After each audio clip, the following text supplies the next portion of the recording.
Oye, amiga, por favor suscríbete. Un segundo para ti. Gran cosa para mí. Grandes copos caían de lado bajo la lámpara. Lentos y gruesos, como si el cielo estuviera aburrido, pero sin terminar. Yo acababa de salir del trabajo. Cambié el Prius de la empresa por mi propio destartalado Civic en el estacionamiento de Oak Ridge. La calefacción apenas funcionaba. La radio atrapada en la estación de la 1 de la madrugada. Mis dedos estaban fríos por el volante, pero yo estaba listo para terminar el día. Fue entonces cuando lo vi. Un niño, quizá de 6 o 7 años, encorvado junto al kiosco de pagos como un guante caído. Un abrigo verde enorme con un diente de cierre roto cerca de la parte superior, mangas que le pasaban de largo las manos, mochila azul con la mandíbula de un tiburón cosida. No había adultos, no había luces de coche, ni ruido más que la nieve mordiendo el pavimento. Miré alrededor una vez, 2 veces, y luego de nuevo con más atención, como pensando que tal vez alguien estaba retrasado para recogerlo. «Hola, amigo», dije, caminando despacio para no asustarlo. «¿Estás solo?», asintió, sin miedo, sin llorar, solo con frío, la cara pálida y tensa. «Me llamo Simón», dijo. «Tengo 7 años y medio». Ese medio salió como si importara. Y quizá esa noche sí importaba. Antes de seguir, deja un comentario con tu ciudad o país. Veamos de dónde nos están viendo. Gracias, y aquí empieza la historia. Metió la mano rígida en el bolsillo del abrigo y me entregó un sobre. Arrugado, como si alguien se hubiera sentado sobre él durante horas. Olía débilmente a jabón y desesperación. Dentro había una foto, granulada, vieja. Yo y Colette. No había visto su rostro en años, pero conocía esa foto como se conoce un moretón. Ella sonreía. Yo estaba tonto y feliz, con unos 20 años. Al reverso, con la misma letra prolija que usaba para marcar sus cuadernos de dibujo, «Este es tu padre». Me quedé ahí, con la boca medio abierta, el niño mirándome como si esperara que hiciera algo. El estómago me cayó como si hubiera saltado de un precipicio. La foto me mostraba antes de los impuestos, antes de la rutina, antes de que dejara de perseguir cualquier cosa que no fuera dinero para gasolina. «¿Dónde está tu mamá?», pregunté, y mi voz sonó rara hasta para mí. «House», dijo. Luego su labio tembló. «Ella está fingiendo», dijo Brent. Brent. No había escuchado ese nombre en casi una década. Brent tenía hombros como si cargara favores pendientes y una boca llena de juegos de poder. «El tipo que sonríe mientras te pide que fracases». «Dijo que espere junto a los coches», dijo Simón. «Dijo que alguien amable vendría a recogerme. Se fue como basura. Se encontró como una deuda. No pude quedarme un segundo más». Puse mi brazo alrededor de su espalda y lo llevé cruzando el estacionamiento. «Vamos a entrar en calor», le dije. «No te preocupes». Se agarró de la manga de mi sudadera sin mirarme. Lo llevé a la oficina de la flota, calefacción quejándose en la esquina, olor a café rancio, reloj roto atascado en las 10:42. Encontré una manta vieja en objetos perdidos y le envié un mensaje a Brin con una mano. «No te asustes. Tengo un niño aquí. Podría ser mío». Me llamó al instante, voz tranquila, medida. «Brin siempre cae de pie. Yo me encargo del papeleo. Tú toma su mano. Caliéntalo esta noche. Mañana peleamos. Luego llévalo a casa». Miré a Simón, orejas rojas, manos metidas en su mochila de tiburón, y vi algo que me dejó sin aire. Ya no esperaba a nadie. Estaba observando si yo me quedaría. Lo llevé a mi coche, subí la calefacción, lo abroché. Tiré el sobre de nuevo a la mochila. Ser padre no es una placa. Es un trabajo del que nunca sales. Nunca. Salí del estacionamiento rumbo a nuestra casa con un niño que nunca había conocido pero que no podía dejar atrás. Brin nos recibió en la puerta en calcetines, uno deslizándose de lado sobre el piso de cerámica, como si hubiera corrido para alcanzar el timbre. Pintura en su taza de té, cabello recogido con un bolígrafo, el tipo de bolígrafo que siempre pierde 2 veces antes de aparecer en el cajón de cosas viejas. Su blazer de agente inmobiliaria estaba tirado sobre el brazo del sofá, como si un cliente la hubiera dejado colgada a mitad de la visita. Su rostro se endureció medio segundo al ver al niño, luego se suavizó como si ya hubiera decidido que seguía. Se arrodilló para que sus ojos estuvieran al nivel de los de él. Soy Brin. Este es nuestro lugar. Es pequeño, pero cálido. Simón no dijo nada de inmediato. Miraba más allá, como si el pasillo fuera un museo y no quisiera tocar nada sin permiso. Hola, dijo finalmente, casi imperceptible. Y se aferró más a la mochila de tiburón. Le dio una taza con un logo de béisbol gastado. Chocolate caliente, ya humeando. Cuidado, está caliente, advirtió. Sus manos apenas cabían en el asa. Las mías temblaban más que las de él, pero las metí en los bolsillos y me quedé callado. Le quitamos los calcetines mojados. Brin buscó unos míos que casi le llegaban a las rodillas. Hice sándwiches de queso como si estuviera en un programa de cocina con temporizador de 5 minutos. Ella cortó los sándwiches en triángulos y los acomodó como si le lanzáramos un salvavidas de carbohidratos y queso falso. No dijo mucho, pero cuando le conté que nuestro televisor casi era más grande que el sofá, soltó una risita. Pequeña, pero rompió la superficie. Ese sonido golpeó algo en mi pecho que no sabía que seguía ahí. Saqué el sobre de su mochila y se lo entregué a Brin. Sacó la foto, pasó el pulgar por el doblez y me miró como intentando leer la parte de la historia que yo no había contado. Hay algo más aquí, dijo, metiendo la mano de nuevo en el sobre. Sacó una segunda hoja doblada. Papel suave en las esquinas, tinta corrida en los bordes, como si hubiera sido doblado y desdoblado demasiadas veces. Parecía sudada. La observé mientras la leía. No sus labios, solo la lenta manera en que apretaba la mandíbula. Me la entregó. El papel se pegaba a mis dedos como si no quisiera pasar.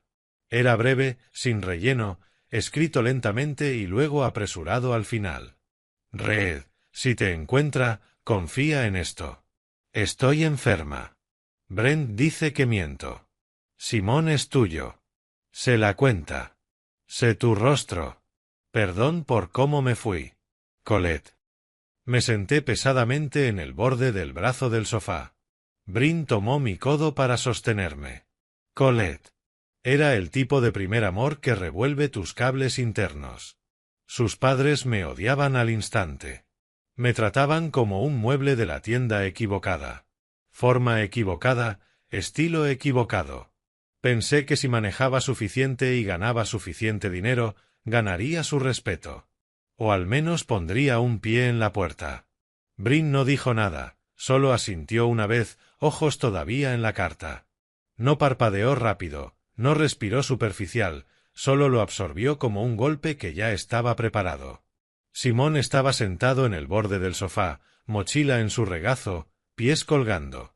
Nos observaba como un árbitro que no quiere sacar bandera. Mantuve mi voz uniforme. Hola, amigo, dije. Vamos a ver a tu mamá. Bueno, tal vez mañana. No preguntó nada al respecto, solo asintió y dijo. ¿Tienen caricaturas? Sí, dije. Tenemos un programa espacial donde un robot habla como un tío gruñón. Eso le sacó una sonrisa. Se acomodó en el sofá con una manta, ojos cerrándose antes de que empezara la segunda escena. La taza quedó vacía en la mesa, sus dedos seguían curvados en el asa. Brin y yo nos escabullimos a la cocina pequeña, manteniendo la voz baja. Se cruzó de brazos y se recostó en el refrigerador. Llamamos primero, dijo. Hospital, servicios de protección, tal vez un abogado de familia, cualquiera que pueda poner un sello que diga que se queda donde es seguro. Asentí. La cabeza me pesaba más de lo debido. No luché lo suficiente, dije. En aquel entonces, cuando Colette se fue, pensé que tal vez si le daba espacio, volvería. Le diste espacio, dijo Brin. y alguien más lo llenó de basura. No lo dijo para culparme, solo para dejarlo claro. Es buena en eso. Ir directo a la verdad sin cortar. Miré la nieve deslizarse contra la ventana de tormenta, gruesa y constante ahora. Mi reflejo parecía mayor de 34, más delgado en las sienes. Ojos como si no hubiera dormido desde que presenté los impuestos. Fui un idiota, dije. Conduje demasiado. Seguía pensando que mientras más millas recorría, más importaba. Brin tomó mi mano, la apretó. Entonces lucha ahora, dijo. No salgas del reloj esta vez. A las 2:15 de la madrugada, arropé a Simón en el sofá cama. Ya estaba roncando, una mano todavía agarrando la mochila como si tuviera secretos.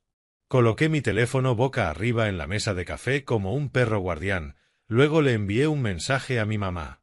Llámame temprano. Es serio.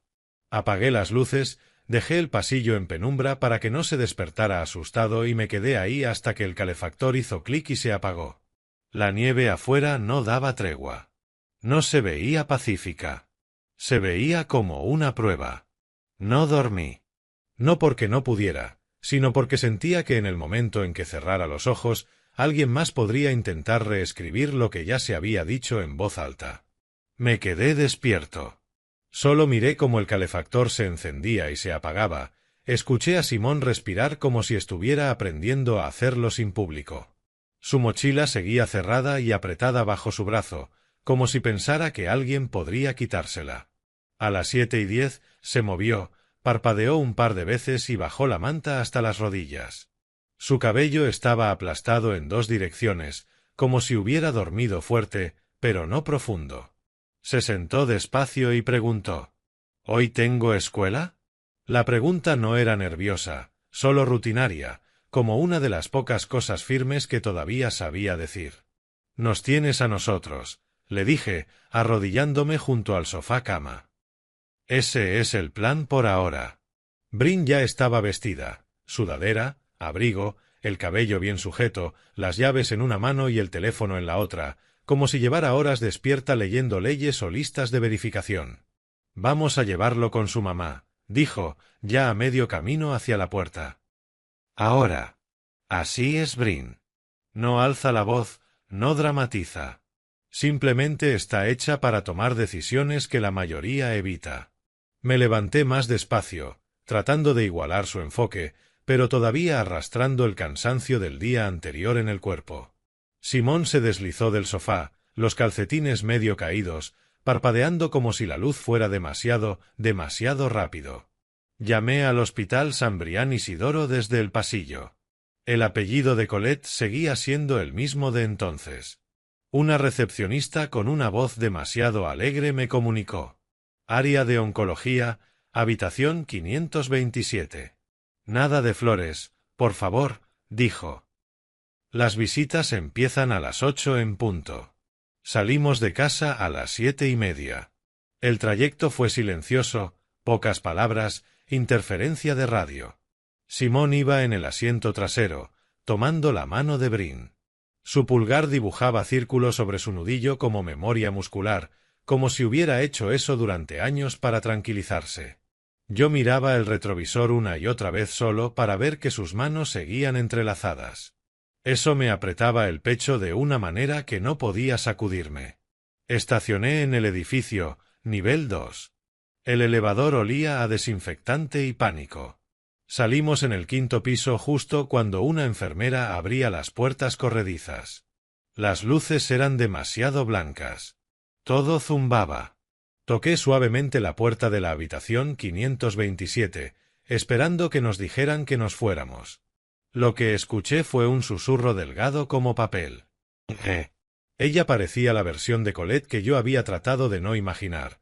Pómulos más marcados, ojos hundidos, piel de un tono gris amarillento extraño, un pañuelo apretado alrededor de la cabeza. Me miró como si estuviera midiendo el tiempo perdido, no el que quedaba. Simón no dudó. Corrió hacia su cama como si sus piernas ya supieran el camino. Ella se incorporó despacio, como si cada músculo protestara, pero logró rodearlo con los brazos. No lloró, solo cerró los ojos y apoyó la mejilla en su cabeza. Su mano buscó la mía sin mirarme. Se la di. Quería mantenerte a salvo de ellos un poco más, susurró. Se me acabó el un poco más. Su voz no se quebró. No lo necesitaba. Sonó definitiva. Simón permanecía junto a la cama, una mano sobre la manta. Brent dijo que estabas fingiendo, dijo, pequeño pero firme. No lloraba.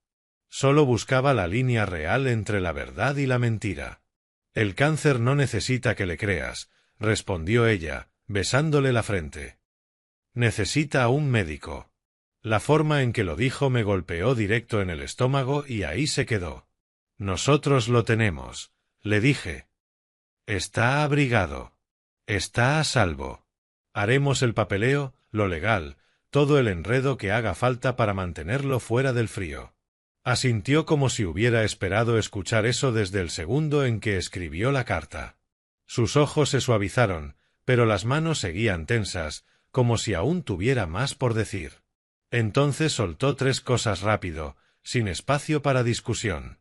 Manténlo lejos de Brent. Manténlo fuera de las tarjetas navideñas de mis padres.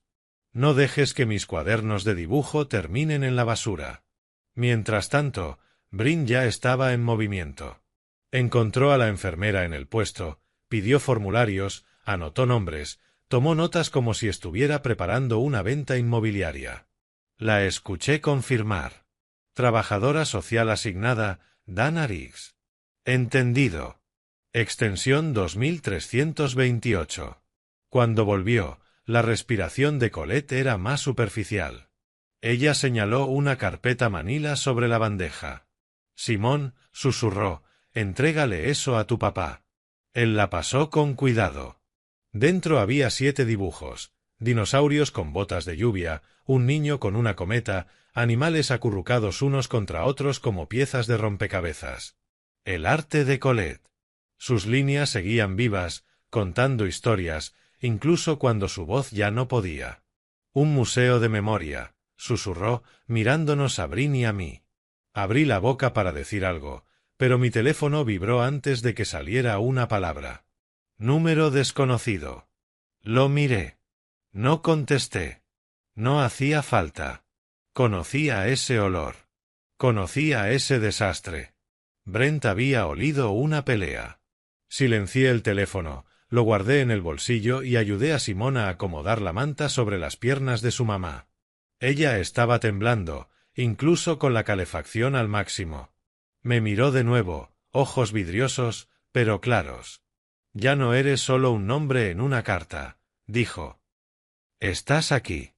Debí estar aquí antes, respondí. Salió solo, honesto y feo. Negó una vez con la cabeza. Aparece ahora. Eso es lo que cuenta. Bryn me tocó el hombro con suavidad. Dejémosla descansar. Colette asintió. Simón besó su mano y ella sonrió con los ojos cerrados. Miré una vez más las máquinas y las 2 luces brillantes. Odié cada pitido y cada pantalla de esa habitación. Pero no odié estar ahí. No si eso significaba que Simón veía a alguien presentarse de verdad. En el pasillo le pregunté a Bryn. ¿Cuánto crees que le quede? Bryn no adivinó. Solo apretó mi mano. El tiempo suficiente para que valga la pena si no lo desperdiciamos. Cuando las puertas del elevador se cerraron, volví a mirar los dibujos. Las líneas no eran débiles. Estaban vivas, feroces. Mi teléfono vibró otra vez. El mismo número. El mismo error esperando ocurrir. No contesté. Ya sabía lo que Brent quería. Quería meterse en algo que no le pertenecía. Esta vez, que espere en el viento. Lo dejé sonar hasta que se cortó. Ya sabía que Brent estaba rondando como los buitres huelen la sangre. Algunos huelen oportunidades. Guardé el teléfono y seguí a Bryn por el pasillo. Paramos en la cafetería del primer piso. Sopa, galletas saladas, botellas de agua. Bryn tomó un pequeño pudín para Simón. Algo dulce, dijo. Asentí, agradecido de que ella siguiera marcando el rumbo cuando yo sentía que me desviaba. Cuando regresé al coche para dejar la comida, me encontré con una multa de estacionamiento, los limpiaparabrisas medio congelados. Claro. La multa seguramente era más barata que el estacionamiento cerrado, y en ese momento no me importaba. La puse sobre el tablero y regresé trotando. Al doblar la esquina hacia la habitación 527, escuché su voz antes de verlo. Fuerte, grasosa, llena de falsa preocupación. Ella hace esto. Finge estar enferma. Ese es su juego. Me acerqué y lo vi apoyado en el alféizar como si fuera el dueño del lugar. Chamarra acolchada barata con el cierre roto, parche rojo cerca de la muñeca, gorra con letras torcidas como premio de trivia de bar. Olía a tapetes de cantina y colonia barata.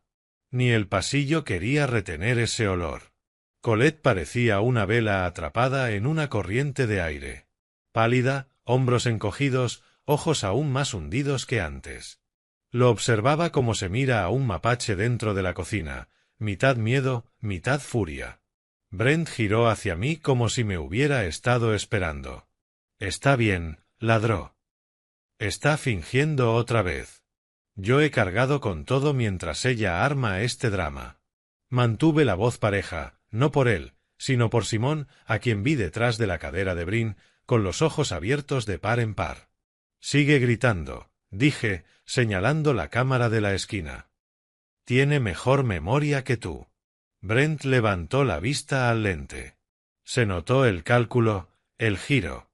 Sacó las manos de los bolsillos y cambió de tono tan rápido que me dolieron los dientes. «No puedes llevarte a ese niño», dijo, acercándose. «Yo lo alimenté. Yo lo llevaba a la escuela. Yo pagué todo mientras ella dibujaba caricaturas. ¿Crees que puedes llegar ahora a jugar a ser papá?» «No estoy jugando a nada», respondí. «Él no es tu palanca». Eso le dolió. Retrocedió como si lo hubiera empujado. La enfermera, una mujer baja con trenzas en caja y tolerancia cero, se interpuso entre nosotros. «Señor», le dijo, «está causando una alteración en una sala de cuidados paliativos». Él intentó plantarse. «Tengo derechos. Soy su padrastro. He estado en su vida». Ella tomó el teléfono de la pared como si pidiera una caja de guantes. «Seguridad a la 527», dijo con voz tranquila. Brent la fulminó con la mirada, luego a mí, luego a Colette. Buscaba a alguien que explotara. Nadie lo hizo. Simón apretó la manga de Brin, los nudillos blancos. Ella se arrodilló y le susurró al oído como una canción de cuna. «Después vamos por chocolate caliente, ¿sí? Con malvaviscos». «Muchos». Simón asintió apenas, como si esa promesa fuera una contraseña confiable. Llegó seguridad con placas brillantes. Brent hizo su último intento. «Yo lo he criado mientras ella arma drama. ¿Crees que este tipo lo hará mejor? Maneja un taxi. Es un fracasado».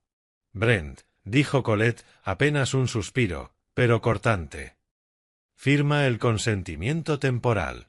Que Dana se encargue. No puedes retenerlo por tu mala suerte». Él la miró, el rostro temblando entre rabia y desprecio. «Suerte para los que aparecen», escupió. Y salió. Antes de que las puertas se cerraran detrás de él, me lanzó una mirada que decía que no había terminado.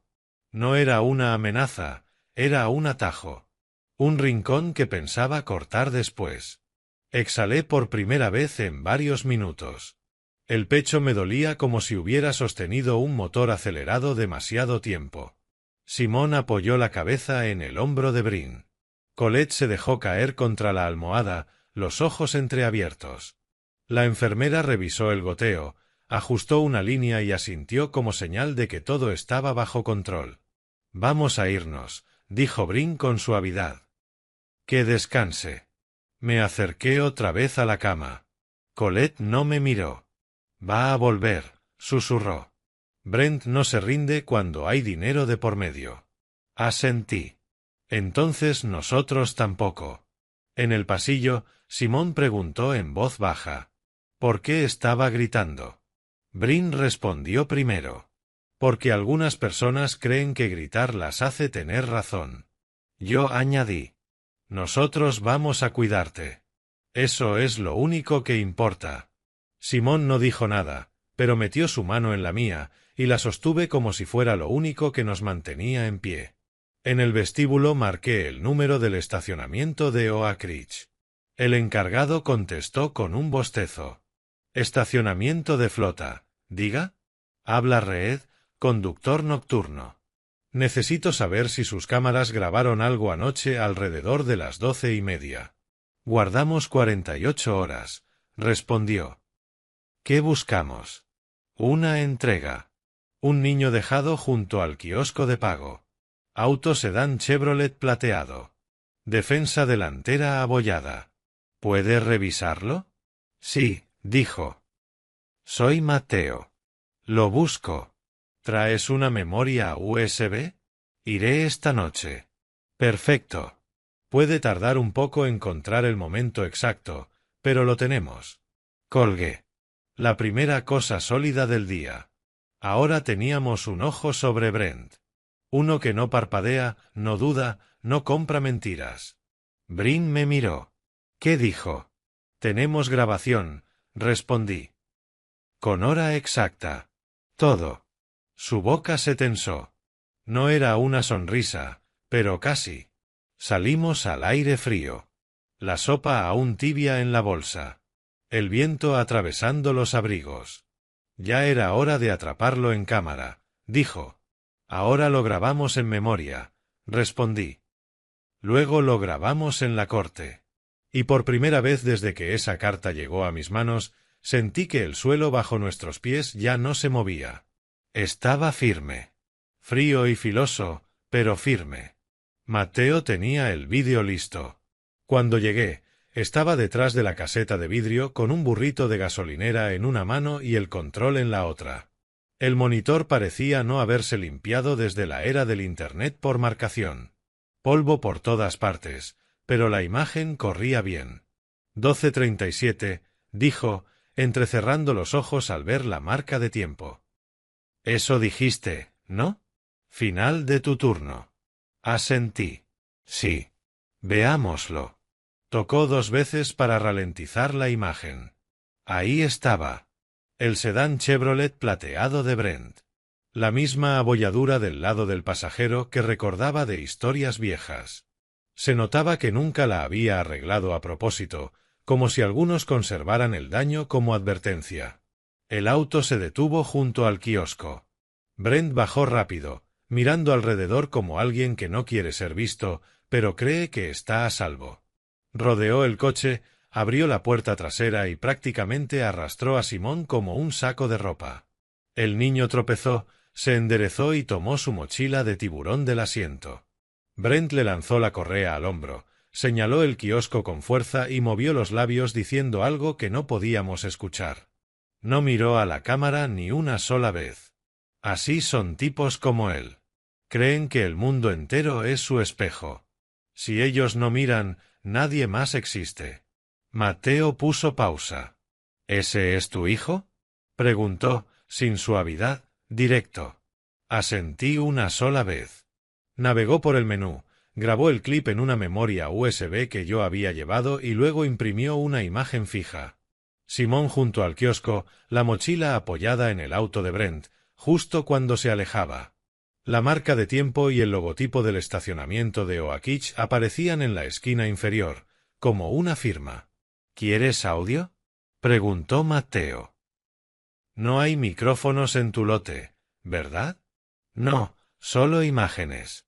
Las imágenes hablan más fuerte. Tomé la memoria y la foto, las guardé en el abrigo y me dirigí hacia la salida del estacionamiento. Mi teléfono se iluminó justo cuando pisé la acera. Número privado. No quería contestar. Contesté igual. Reed, dijo Brent, como si fuéramos compañeros de trabajo reencontrándonos en una reunión que nadie quería. Oye, empezamos con el pie izquierdo. Seamos realistas. Podemos arreglar esto. No respondí. Él siguió hablando. Un par de miles. Tú te quedas con tu final de película bonita. Sin drama. Corte limpio.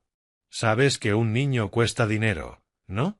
Cosas del Estado, impuestos, no te lo explican al principio, pero es real. Estás intentando ponerle precio a un niño, dije. Mi voz no subió. Cayó como un ladrillo. Llámalo como quieras. Yo lo llamo no ser estúpido.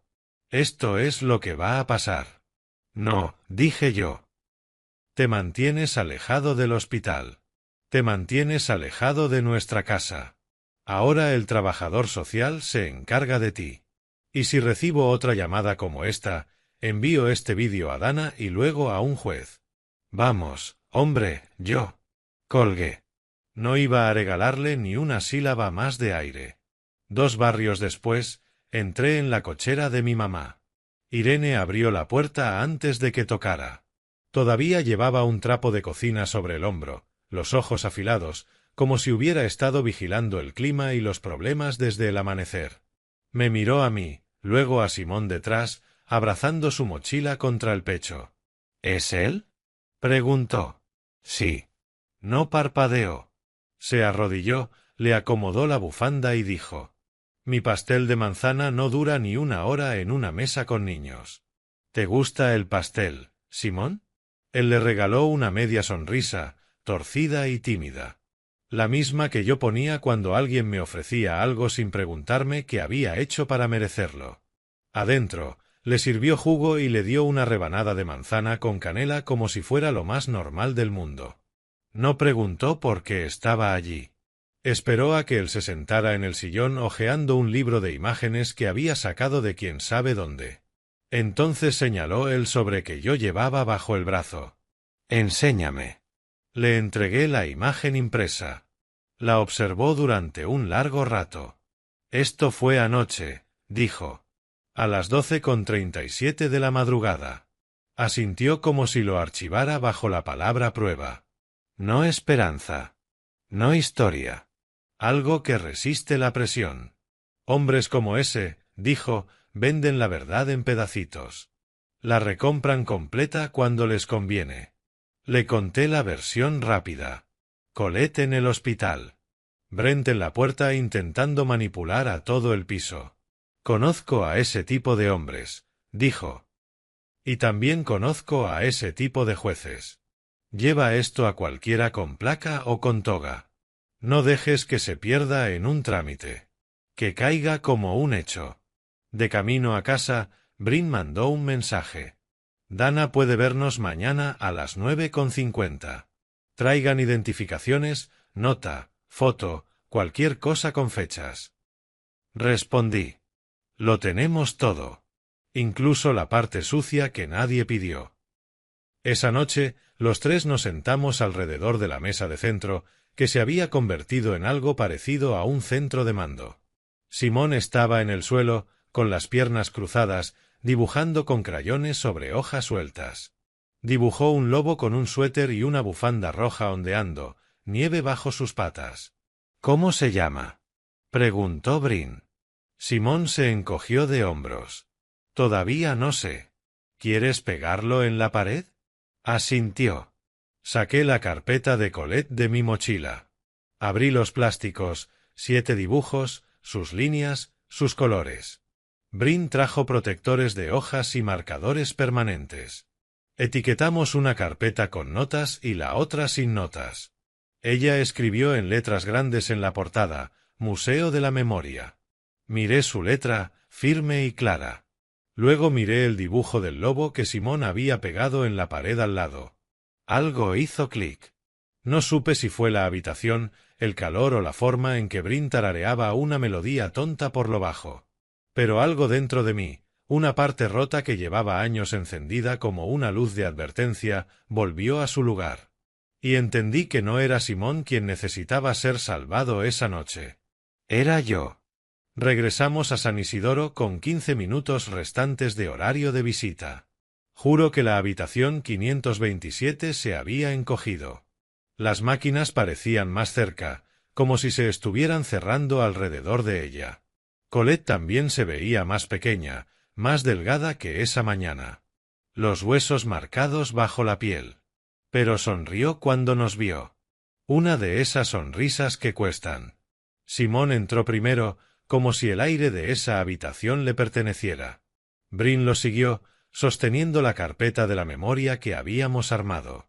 Yo me quedé cerca de la puerta, sin querer ocupar el espacio hasta que me invitaran. Colette palmeó el borde de la cama, la señal que siempre usaba cuando quería cercanía sin pedirla en voz alta. Primero pidió agua. Brin la ayudó a beber con un popote. Luego Colette me miró, los ojos brillosos pero firmes. «Dime qué hizo», dijo, con la voz áspera como hojas secas. Le conté del estacionamiento, la hora, el vídeo. Como Brent empujó a Simón hacia el kiosco como si fuera una niñera improvisada. Su mandíbula se tensó como si quisiera arrancarle algo a alguien de un mordisco. Guardó silencio un minuto entero.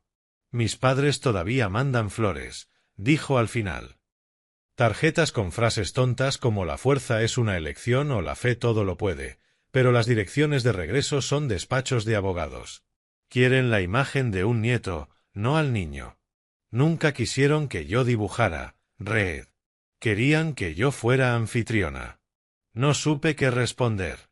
Pasé años creyendo que se había ido porque yo no era suficiente. Resultó que se fue porque ella era demasiado para ellos y no quería que yo quedara atrapado en las consecuencias. Brin dio un paso al frente. «Yo dibujo», dijo, suave pero firme. «Cosas para niños, sobre todo. Sé cómo cuidar cuadernos, catalogarlos, escanearlos, crear un archivo digital. Puedo asegurarme de que tu trabajo siga vivo en su vida». Los dedos de Colette encontraron los de Brin como si lo hubieran hecho toda la vida. «Por favor», susurró. «Haz un museo de la memoria. No algo triste. Uno real, en casa». Brin asintió una sola vez. Pero yo sabía lo que significaba ese gesto. No era un tal vez. Era una promesa escrita en tinta. Simón se subió con cuidado al borde de la cama, evitando jalar los tubos. Levantó su dibujo más reciente, el lobo con suéter rojo y bufanda rayada. «Creo que lo voy a llamar el amigo de mamá», dijo. Colette soltó una risa seca, débil. «Se ve leal», dijo. «No dejes que esté solo». Luego se recostó, los párpados temblando. No dormida, solo agotada. Brin acomodó la cobija con cuidado y se sentó junto a la ventana. Me senté a su lado, los codos en las rodillas, observando a las máquinas hacer lo que podían con el tiempo que quedaba. Antes pensaba que si trabajaba lo suficiente, dije en voz baja, si ahorraba lo suficiente, si arreglaba mi vida, ella volvería. Mantuve la cabeza baja creyendo que el después lo arreglaría todo. Brin no me miró. Observaba la nieve empezar a caer otra vez afuera. «No puedes salvar a alguien con un después», dijo. «Solo puedes presentarte ahora». No lo dijo para herirme. Lo dijo para evitar que yo me hiriera solo. Colette se movió de nuevo.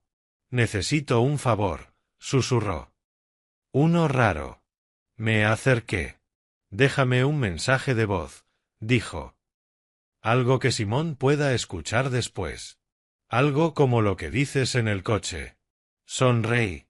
Esa parte era fácil. Cinturón puesto. Botanas en la guantera. La radio se queda en música vieja cuando vas conmigo. Nada de patear el asiento de atrás a menos que estés huyendo de un zombi. Sonrió con los ojos cerrados, como si ya pudiera escucharlo. Entonces entró el médico. Portapapeles, asentimiento cortés, ese ritmo clínico que siempre significa lo mismo. Hablaron de cuidados paliativos, enfoque en confort, días, no semanas. Las palabras flotaron en el aire como polvo que nadie quería respirar. Colette no se inmutó. Solo buscó mi mano. «La promesa no se apaga», susurró. Esa frase se me clavó en la cabeza como un clavo. Afilada. Final. Verdadera. Antes de irse, el médico preguntó si tenía instrucciones finales. No dudó. Jura otra vez, dijo mirándome. Dilo para que pueda creerlo. Mantén a Simón lejos de Brent. No dejes que mis padres lo usen para su tarjeta navideña. Apreté su mano y me incliné. No es para la foto de nadie, dije. No es una oportunidad de imagen. Es tu hijo. Y ahora también es mío. Suspiró como si por fin algo atrapado en su pecho hubiera encontrado salida. Nos quedamos otros 10 minutos. Simón tarareaba mientras Brin acomodaba un rincón del cuarto, ajustó las persianas, enderezó el florero marchito, retiró la bandeja de comida. No podía arreglar a Colette, pero logró que el espacio se sintiera menos como una sala de espera y más como un dormitorio amado. Cuando salimos al pasillo, Simón me miró con la misma expresión torcida que Colette usaba cuando iba a pedir algo audaz. ¿Vamos a volver mañana? Sí, dije. 2 veces si nos dejan. Asintió, mirando la nieve cubrir los autos por el vidrio. Está bien, dijo, como si hubiera estado conteniendo la respiración desde que llegamos. Salimos otra vez al frío, pero el silencio se sentía distinto, como si nos envolviera a propósito. Brin no preguntó si estaba seguro. Solo me acomodó el cuello de la chamarra, me entregó la carpeta y dijo: no les demos nada más que el clima y los hechos. Así maneja ella las casas abiertas y el dinero viejo. Apretón firme, contacto visual, nada extra. La casa de los padres de Colette estaba sobre una colina, como si creyera estar por encima de la gravedad. Columnas blancas, líneas limpias, una cochera donde no podías estacionarte sin permiso. Me estacioné igual. Simón se quedó con Irene. Ella le dio una caja de bloques, le besó la cabeza como si siempre hubiera sido suyo y me dijo: no dejes que sonrían mientras roban. Subimos juntos. El porche era de piedra, frío incluso a través de las botas. Meredith abrió la puerta antes de que tocáramos, como si hubiera estado vigilando las cámaras. Llevaba un abrigo blanco de lana y una taza de porcelana como si fuera frágil. Reed, dijo, saboreando mi nombre como vinagre. Nos alegra que hayas venido. No vine a alegrarme, respondí. Vine a escucharlos antes de ir por la vía oficial. Se hizo a un lado. Hablemos en el porche. Más cómodo para todos. Traducción: no te sientas en nuestros muebles. Gordon salió detrás, bufanda sobre un hombro como si posara para un retrato familiar. Ofreció té. Brin negó con la cabeza. Yo tomé la taza y no bebí. Meredith empezó. Estamos dispuestos a ofrecer una asignación mensual generosa si aceptan una tutela formal bajo nuestra supervisión. Brin me miró. Traducción, dijo, quieren el título, no el turno. Gordon carraspeó. Hablemos claro.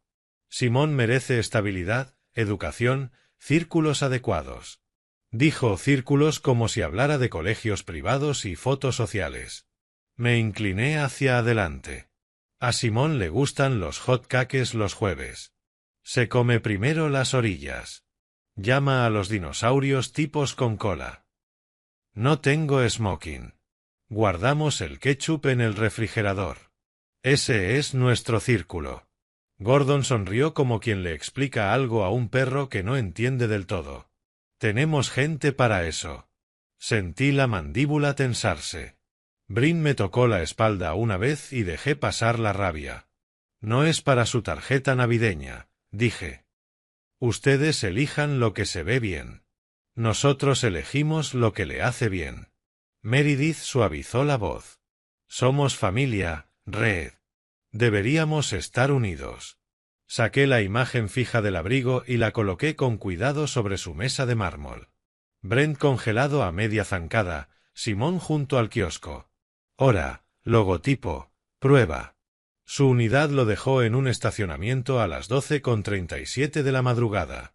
Gordon apenas miró la foto. Le advertimos sobre Brent, dijo. Siempre dijimos que no era adecuado. La advirtieron, respondí, y luego cerraron la puerta cuando se fue. No pueden lavarse las manos con él, ya te lo dije. Meredith sostuvo el silencio un segundo más de lo necesario. Es fácil crear villanos cuando necesitas ventaja, dijo. Mandamos flores. Pedimos ayudar. No, dijo Brin. Pidieron controlar. No hacía falta decir más. Brin sacó una tarjeta y la deslizó sobre la mesa. Todo contacto pasa por el trabajador social y por el abogado a partir de ahora. Nos veremos en la revisión oficial. Meredith no tomó la tarjeta. Gordon sí. La guardó sin decir nada. Se arrepentirán de volver esto adversarial, dijo Meredith. Me puse de pie. De lo que me arrepiento es de no haberme levantado antes. De dejar que su dinero se interpusiera entre alguien que amaba y yo. Eso no vuelve a pasar. No nos acompañaron a la salida. Por supuesto que no. Brin bajó el porche como si acabara de cerrar una venta, espalda recta, cabeza en alto. Subimos al auto. Mis manos temblaban. Encendí el motor y subí la calefacción al máximo. Se van a armar legalmente fuerte, dijo Brin. Que lo hagan, respondí. Estoy cansado de que me digan cuál es mi lugar. La entrada se curvaba como si no quisiera dejarnos ir en silencio. Giré el volante sin mirar atrás. La sala de juntas parecía una oficina de trámites con colmillos. Mesa de laminado barato. Un reloj que hacía tic medio segundo más fuerte de lo normal. Sillas lo suficientemente incómodas para que nadie se relajara. Dana Riggs estaba al frente. Bolígrafo golpeando la mesa. Carpetas apiladas como si hubiera estado esperando ese momento toda la semana. No levantó la voz. No parecía cansada. Solo tranquila, precisa, como una agente de tránsito que conoce todos los atajos y todas las mentiras. Nos sentamos de un lado, yo, Brin, Irene y Simón. Su mochila de tiburón estaba erguida en el suelo como si escuchara. Del otro lado estaban Meredith y Gordon, demasiado pulidos para ese mobiliario, y una abogada llamada Aubrey, con aretes de perla y cara de querer estar en cualquier lugar más caro. Brent entró tarde, 5 minutos después del inicio. Ojos rojos, un formulario asomando del bolsillo como un recibo de un lugar equivocado. Dana comenzó con las presentaciones. Yo dije mi nombre. Brin dijo el suyo. Irene asintió. Simón susurró su propio nombre, apenas lo bastante fuerte para que cruzara la mesa. Brent se enderezó como si alguien acabara de darle un micrófono. Yo soy el padrastro, dijo, inflando el pecho como si fuera un título. Lo he criado durante 5 años mientras ella jugaba a ser artista y gritaba al lobo. Luego me miró directo. Este tipo no lo conoce. Reed apareció de la nada. Está confundiendo al niño. Llegar así, de repente, es un caos. Colette siempre se ponía la bata del hospital cuando quería atención. El cáncer no se decide por votación, dije bajo y firme. Necesita un médico. Brent resopló y sacó un folleto arrugado del bolsillo de la chaqueta como si eso probara algo. Yo no lo miré. Dana tampoco. Aubrey intervino con una voz suave, diseñada para sonar conciliadora. No estamos aquí para escalar el conflicto. Todos queremos lo mejor para el menor. Dicho eso, señor Reed, usted trabaja de noche, ¿correcto? Asentí. Sí. No es un trabajo glamoroso, pero es estable. Ella ladeó la cabeza como si hablara con un electrodoméstico que estaba a punto de devolver. ¿Y eso qué significa, en términos prácticos, para el niño?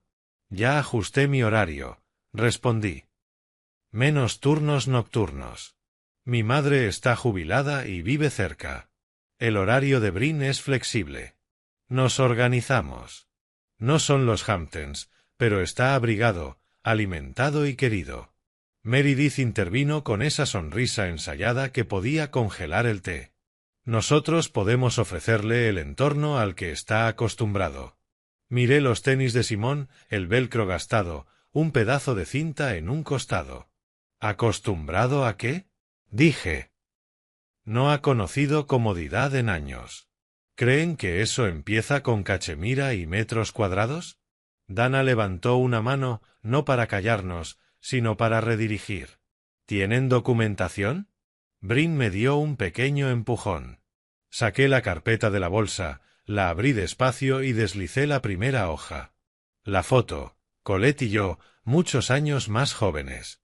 Su letra al reverso, este es tu padre. Luego el segundo elemento, la imagen fija del estacionamiento.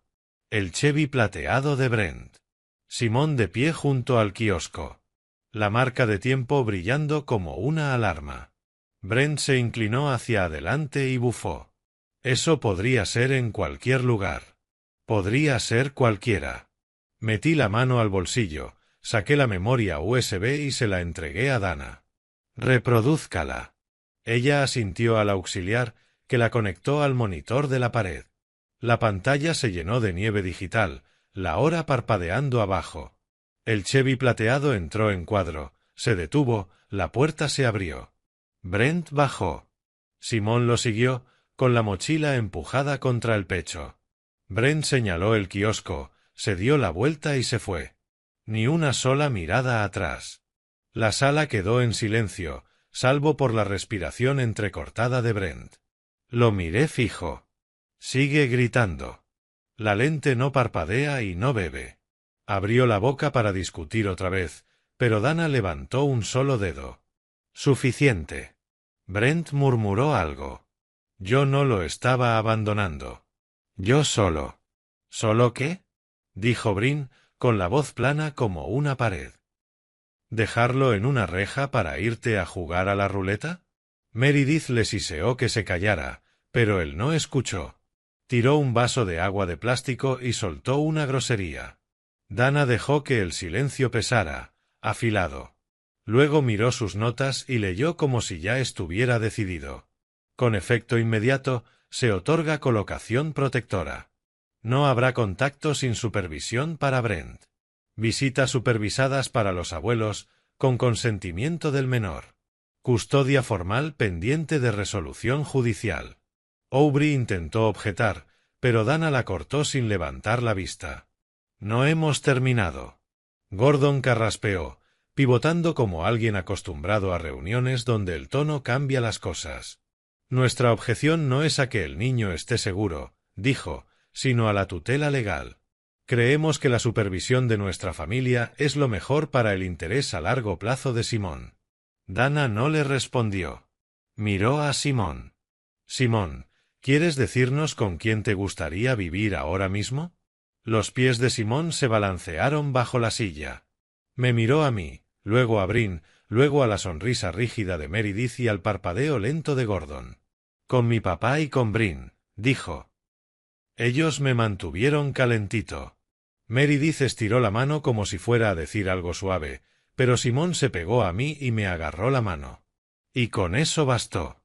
Dana asintió. Colocación confirmada.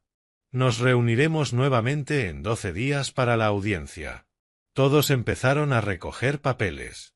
Las sillas chirriaron. Brent murmuró algo sobre cheques del Estado y comidas para padres. Saqué el teléfono, abrí el registro de llamadas y se lo mostré a Dana. Estos son mensajes y buzones de voz, dije. Está intentando vender acceso al niño por dinero. Dana lo tomó con una mano y anotó algo con la otra. Gracias. Brin me tiró suavemente de la manga cuando pasamos frente a las máquinas expendedoras. Ser padre no es una medalla, dijo. Es un turno sin hora de salida. Solté una risa baja. Menos mal que no me molesta hacer horas extra. Llegamos a casa después de la audiencia y casi no hablamos. No hubo celebración ruidosa ni derrumbe emocional. Solo ese punto medio silencioso donde estás demasiado activado para descansar y demasiado agotado para pensar. Simón se quitó los zapatos, caminó hacia el sofá cama por costumbre y se detuvo. El sofá ya no estaba. En su lugar había una cama individual de verdad, estructura de madera que Brin había conseguido de segunda mano y lijado ella misma. Sábanas nuevas, azules con cohetes. Un escritorio hecho con una mesa de mercado de pulgas, patas desiguales niveladas con viejos posavasos. Una repisa colgada arriba, con clavos pequeños que no quedaban del todo rectos. Sobre ella, 7 marcos, los dibujos de Colette. Brin había escrito Museo de la Memoria en un pedazo de caja de cereal y lo había sujetado con una pinza del tamaño de su pulgar. Simón se quedó quieto un segundo y luego tocó la etiqueta. —¿Esto es mío? —preguntó. —¿Todo mío? —Todo tuyo —dije—, incluida la repisa torcida. No sonrió grande. Sonrió bajito, como algo pesado pero bueno. Irene empezó a venir 3 tardes por semana. Como cuando, al principio de mi trabajo nocturno, me llevaba sándwiches al estacionamiento. Ahora traía manzanas en rebanadas y una baraja. Le enseñó a Simón a pelar una manzana sin romper la espiral. Para el tercer día, él ya la llamaba abuelita, y ella fingía no llorar mientras limpiaba la encimera como si estuviera sucia. Brin ocupó parte de la mesa del comedor con papeles, notas adhesivas y líneas de tiempo capaces de resistir un interrogatorio. Cada nota que escribía parecía hecha para una exhibición judicial. La vi subrayar una frase en rojo, dar 2 golpecitos con el bolígrafo y escribir al margen, entregar antes de las 10 de la mañana. Cal, mi despachador, me dio lata por soltar turnos de bar. El dinero nocturno paga la renta, dijo, masticando la tapa de un bolígrafo como si le debiera algo. ¿Ahora tienes un pasatiempo o qué? Tengo mañanas para estar presente, le respondí. Dame más viajes al aeropuerto y menos vómitos de medianoche. Gruñó. No eres un héroe por criar a tu hijo. No lo pedí, dije. Solo necesito el cambio de turnos. Me hizo esperar 2 minutos completos antes de decir. Está bien. Te los doy. Brin tomó un nuevo cliente, un hombre que tenía una cafetería a 3 cuadras. En medio de la firma le contó que la cadena de Meredith lo había presionado en su último contrato. Ella lo ayudó a reubicarse cerca del mercado y le hizo un buen trato. En voz alta lo llamamos coincidencia. En voz baja, no tanto. Brent llamó 2 veces desde números que no reconocí. La primera dejé que sonara. La segunda contesté y no hablé. Solo escuché papas crujir, música de fondo y a él murmurando. Me lo debe. Bloqueé ambos números y envié los audios a Dana con el mensaje. Está pescando. Ella respondió con una sola palabra. Registrado. La abogada de Meredith presentó una petición de tutela por estabilidad. Horas después, Kesabinder, una mujer que caminaba como si hubiera peleado en 3 ciudades y no pensara perder en esta, respondió con fuerza. El vídeo, la foto, la nota de Colette, el reporte del hospital sobre el escándalo de Brent. Binder sabía dónde golpear y cuándo. Recibí un mensaje de un viejo compañero de turnos, Mike, el del Taurus destartalado y demasiadas opiniones. Brent le debe a un tipo llamado Víctor del sombrero $900 por apuestas. Dice que pagará cuando se resuelva lo del juzgado. No respondí. No hacía falta. La habitación de Colette estaba más tenue cada vez que la visitábamos. Sus ojos más cansados, su voz más pequeña, pero se iluminaba cuando Simón le entregaba un nuevo dibujo. Brin empezó a escribir en la parte de atrás, fecha, título, un recuerdo de una línea. Se volvió un ritual. 9 de abril. Lobo rojo bajo la lluvia. Colette dijo que le recordaba a un abrigo que tuvo alguna vez. La letra de Brin alineada en la mesita como un segundo latido. Una enfermera comentó. Ustedes hacen que este lugar se sienta menos como morir y más como cerrar un libro, ¿no? Por las noches me sorprendía mirando más a Simón que a la televisión. Alineaba carritos por colores. Construía torres y las derribaba solo para volver a levantarlas. El departamento se volvió silencioso de una manera que no sabía que extrañaba. La televisión quedaba bajita. El radiador golpeaba como siempre. Pero ahora era ruido de fondo, no una advertencia. Empecé a dejar las llaves en un cuenco junto a la puerta. La soltaba, me sentaba en el piso y armaba lo que Simón me diera. Un cohete, un garaje, una cama que ya no se plegaba. En el refrigerador, bajo un imán con forma de impuesto, había una hoja de la agencia. Audiencia de revisión de custodia. 12 días. No era solo una cuenta regresiva, era una línea en la arena. Ya la estábamos cruzando. La nieve empezó después del almuerzo. Copos grandes, sin viento, pegándose al vidrio como si el mundo hubiera puesto pausa. Simón apoyó la nariz en la ventana. Es como la tele, pero más lento. No se equivocaba. Brin se arremangó y sacó un bol. Harina, azúcar, vainilla. Tenía el cabello sujeto con un lápiz, como siempre, y ya llevaba una mancha en la mejilla antes de romper el primer huevo. ¿Listo para hornear?, preguntó. Simón asintió tan fuerte que el flequillo le saltó. He estado listo desde el jueves. Limpié la encimera, prendí la radio bajito. La cocina olía a mantequilla y a calor viejo. Brin le mostró cómo nivelar una taza medidora con el dorso de un cuchillo. Lo hizo rápido, volcó el contenido y miró como si hubiera roto una regla. Ella le dio un pequeño asentimiento. Perfecto. Se enderezó como si alguien le hubiera estirado un hilo invisible desde los hombros. Avanzaron con los ingredientes. Mantequilla, azúcar, huevos. Olió la vainilla y frunció la cara. Brin rió. Algunas cosas buenas huelen raro de cerca. Me miró buscando confirmación. Tiene razón, dije. Siempre. Sonrió y metió la mano en el frasco de azúcar. Sus dedos quedaron blancos como si hubiera hecho pequeños bancos de nieve. La muñeca golpeó el bol, pero lo alcanzó a tiempo. Nieve en la ventana, masa en las manos. Entonces dijo, sin pensarlo. Mamá, ¿ya es suficiente azúcar? No lo dijo para probar a nadie. Lo dijo porque encajaba. Porque la habitación hacía que se sintiera bien decirlo. Brin parpadeó rápido, pero no se tensó. Puso su mano sobre la de él en el frasco, suave pero firme. Sí, campeón, dijo. Es suficiente. Yo no me moví. Dejé que esa palabra resonara en el silencio. No era un joven brillante ni un padre milagro.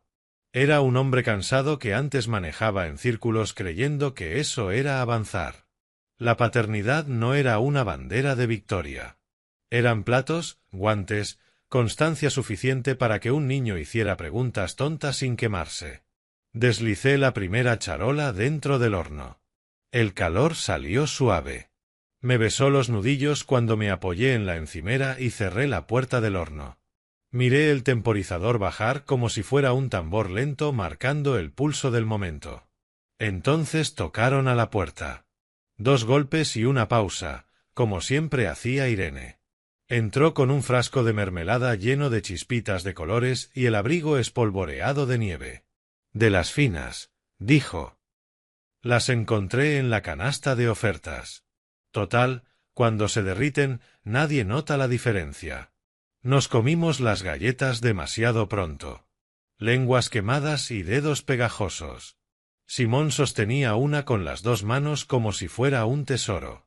Brin tomó una foto con su celular, pero no dijo nada, solo la capturó en silencio. Simón caminó hasta el Museo de la Memoria y sacó 2 calcomanías de dinosaurio del bolsillo, una grande y una pequeña. Pegó la grande en el cartel y luego la pequeña debajo.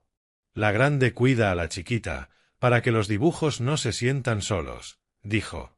No respondí. No pude. Solo asentí con la cabeza y me giré hacia la ventana. Afuera, la nieve seguía cayendo despacio y suave, como si el mundo por fin hubiera decidido no apurarnos. Miré el vidrio, mi reflejo mezclado con el blanco del exterior, y me dije algo que debí haberme dicho hace mucho tiempo. El fin del turno no es el fin de nada. Es solo el momento en que entras, te lavas las manos y te preparas para la siguiente parte del trabajo que de verdad importa. ¿Qué habrías hecho tú si un niño apareciera de repente en tu vida con una nota diciendo que era tuyo? Comparte tu respuesta o deja un comentario si esta historia te gustó. Incluso solo escribir un buen comentario nos ayuda muchísimo. Y si te resonó, por favor dale like y suscríbete. Es solo un clic para ti, pero para nosotros significa el mundo. YouTube eligió esto para ti. Tócalo. Vamos a ver si acertaron.